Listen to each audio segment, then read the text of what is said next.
স্বাস্থ্যকর, সুস্বাদু, কম সময়ে এবং কম উপকরণে বানিয়ে নিতে পারবেন আজকের এই কাবাব। বানানো সহজ, পরিশ্রমও কম, কিন্তু এই কাবাব খাবার টেবিলে আসার আগেই কখন যে শেষ হয়ে যাবে বুঝতেই পারবেন না। খুব সহজ করে রান্নাটা শিখে নিতে সঙ্গে রইলাম আমি ঋতুপর্ণা। আপনারা দেখছেন ঋতুর রান্নাঘর। এখানে আমি দুটো আলুকে এইভাবে পিস পিস করে কেটে সিদ্ধ করে নিয়েছি, আর নিয়েছি এখানে 3টে সিদ্ধ ডিম। এরকম একটা পাত্র নিয়েছি। ডিম আর আলু দুটোকেই আমি এরপরে কুড়িয়ে নেব।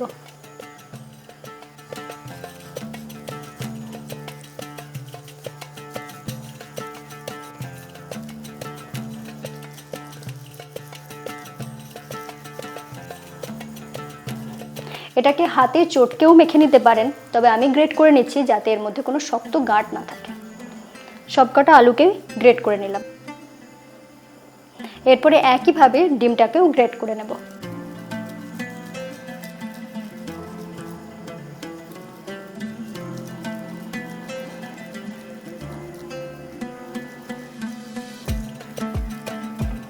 ডিমটাকেও আমি গ্রেট করে নিলাম।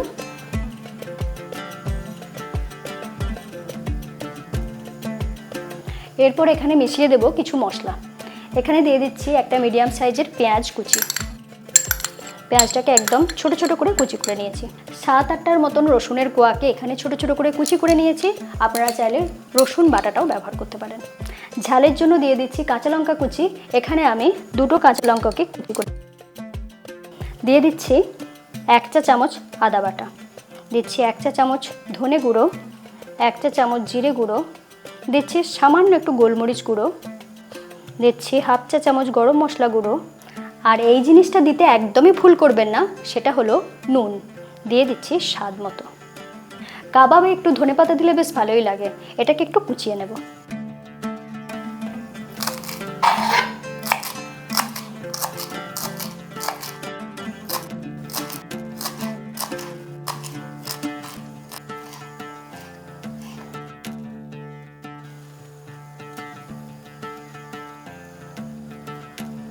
এরপরে এটাকে একটু চটপটা ফ্লেভার দেওয়ার জন্য দিয়ে দিচ্ছি টমেটো সস 2 টেবিল চামচ, আর দিয়ে দিচ্ছি 1 চা চামচ সয়া সস। এখানে বাইন্ডিংয়ের জন্য আমি 2টো স্লাইস ব্রেড ব্যবহার করব। এরপরে এই ব্রেডের স্লাইসগুলোকে একটু মুড়িয়ে নেব।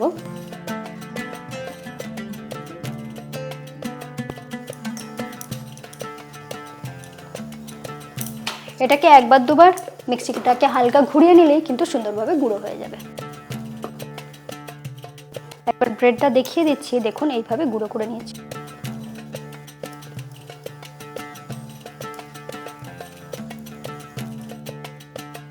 এরপর এখানে দিয়ে দিচ্ছি 1/2 চা চামচ গোটা জিরে। কাবাবের গন্ধটাকে খুব সুন্দর করার জন্য এখানে দিয়ে দিচ্ছি 1 চা চামচ ঘি। এরপরে পুরো জিনিসটাকে বেশ ভালো করে মেখে নেব।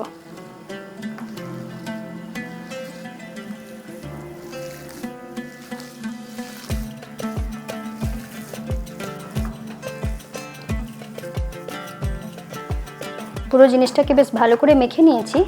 এরপর এটাকে রেখে দেব। এটা বানানোর আগে কিন্তু অবশ্যই তেল হাত করে নেবেন। এরপরে এটাকে কাবাবের শেপে গড়ে নেব। কিছুটা মন্ড নিয়ে নিচ্ছি, প্রথমে গোল করে নিচ্ছি, নেওয়ার পরে এইভাবে আস্তে আস্তে ধীরে ধীরে এটাকে চ্যাপটা করে নিতে হবে।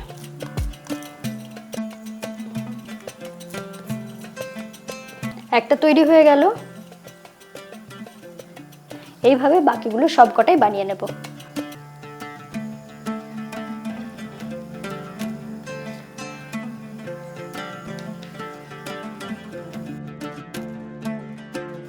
এইভাবে বানানোর পর এয়ারটাইট কন্টেনারের মধ্যে রেখে ফ্রিজেতে 1 থেকে 2 দিনের জন্য রেখে দিতে পারেন। এরপরে 2টো ডিম ফাটিয়ে নেব।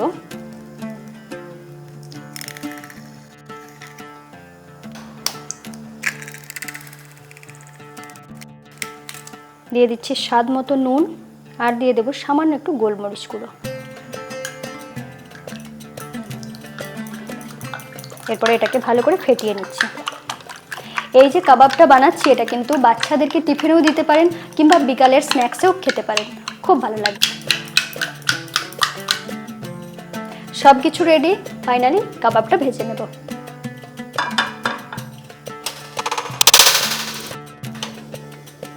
দিয়ে দিচ্ছি সর্ষের তেল। তেল হালকা গরম হয়ে গিয়েছে, এরপর এরকম একটা কাবাব নিয়ে নিচ্ছি, নেওয়ার পরে ডিমের গোলায় ডুবিয়ে নিচ্ছি।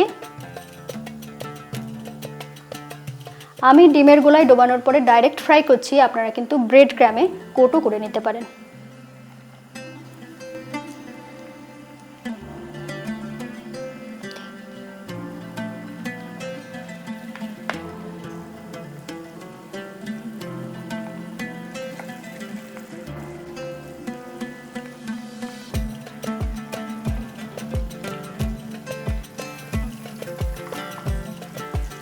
কাবাবটা ভাজার উপরেই কাবাবের স্বাদ অনেকটাই নির্ভর করে।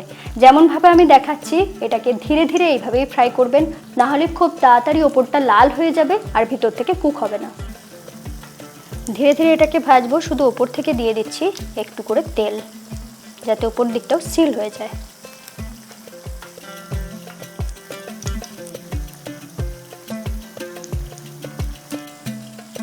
এটা চাইলে আপনারা ঘিয়েতেও ভেজে নিতে পারেন, তাহলে বুঝতেই পাচ্ছেন টেস্টটা অনেকটাই ভালো হবে। এরপরে ধীরে ধীরে হালকা হাতে এটাকে উল্টে দিতে হবে।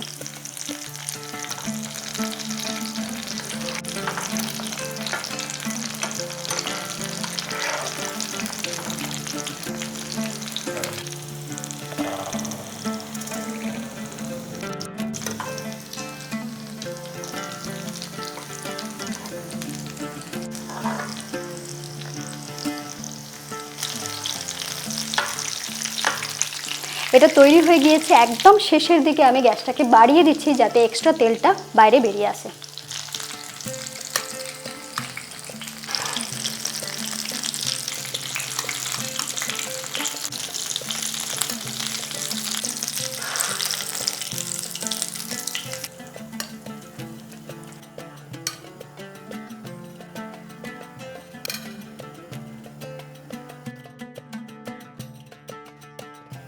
এই রেসিপিটা শুধু বাচ্চারা নয়, বড়রাও যদি পায় ছেড়ে কিছুতেই উঠতে ইচ্ছা করবে না। কেমন লাগলো ভিডিওটা লিখে জানাতে ভুলবেন না। এরকমই নতুন নতুন রেসিপি পেতে অবশ্যই চ্যানেলটাকে সাবস্ক্রাইব করে নিন, বেল আইকন প্রেস করে রাখুন। সকলে খুব ভালো থাকুন, আবার দেখা হচ্ছে এরকমই নতুন রেসিপির সাথে।